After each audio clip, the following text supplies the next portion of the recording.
Now on to the third and final Oreo that I have found to try. And apparently, if you thought that milk was Oreo's favorite drink, apparently we've been wrong all these years, because now they have Oreo cherry cola flavor. And I just now noticed this with popping candy too, so I get a double hit of popping candy today, because as I'm sure the popping will now act as like the bubbles and stuff that you get when you drink a cherry coke.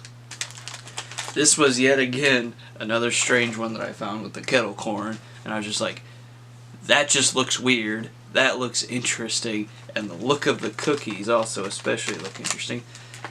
It almost kind of looks like, for us here in Bloomington, Hoosier Nation, the perfect cookie to be having when the Hoosiers play. Let's see, yeah, it's toast. Yep. It's a mixture of red and white, or as we like to call it, cream and crimson.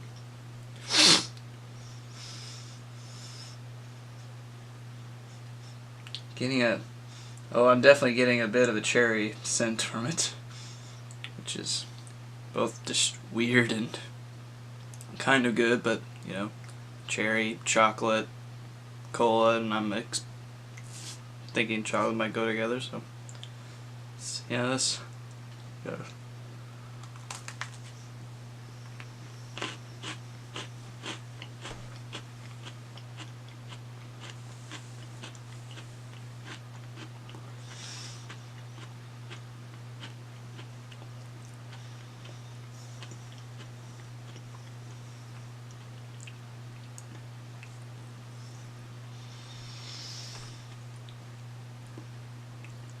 It's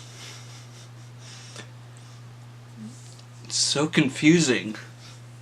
I think I'm getting like the same kind of effect that a lot of people that I watched on here that talked about the Swedish Fish Oreos, is that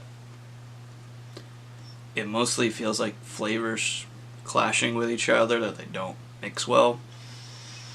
Because the cherry cola is actually still there, and the popping candy is actually a bit of a nice touch to make it feel more like a soda also that you're having. But the chocolate is really battling it. It's really trying to, both of them are trying to fight it out in your mouth.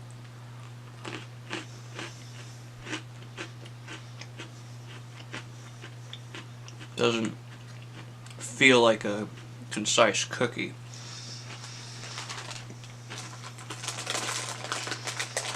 Which is odd, because I thought the filling was going to be the most questionable thing about this.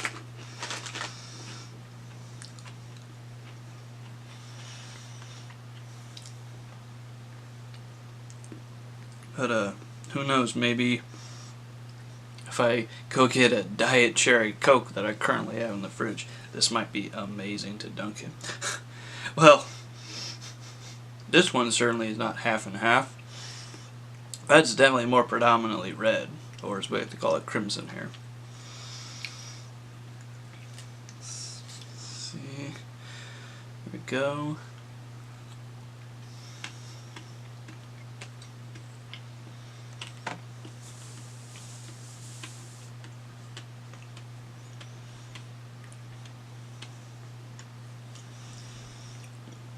Yeah, again, surprisingly, that's been like definitely the best part of this.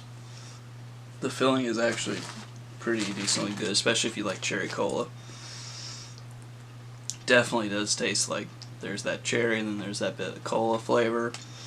And the popping candy, as I mentioned, gives it like that nice bubbly sense of like drinking one. So, but again, with the mixture of the chocolate cookie, it just is fighting each other. It's not really coming together to be one whole unique cookie. So in that case, it does kind of falter a little bit. There is currently apparently a competition going with the cherry cola, the kettle corn Oreo, and there's another one that I found that I just didn't feel like picking up, and that was pina colada. Mostly because I also don't really like pina colada, so I just knew that I was not gonna like that. So that would be it's really a toss up between these two, because this was surprisingly not horrible, but didn't do a whole lot with its gimmick. This definitely embraces its gimmick, but the chocolate definitely does not go with it. So because they succeed more in their gimmick, I would cast my vote for Cherry Cola, surprisingly, because the flavoring of the Cherry Cola actually does come through. The popping candy is really creative. It's just not an overall great cookie. It still does not even get close to my favorite kind of Oreo. So yeah, that's been the triple threat of Oreo today. Definitely going to be sugared up, but I'm still not done today. So yeah, that's been Ian Tries Cherry Cola Oreo. Till then, on to the next one. See you there.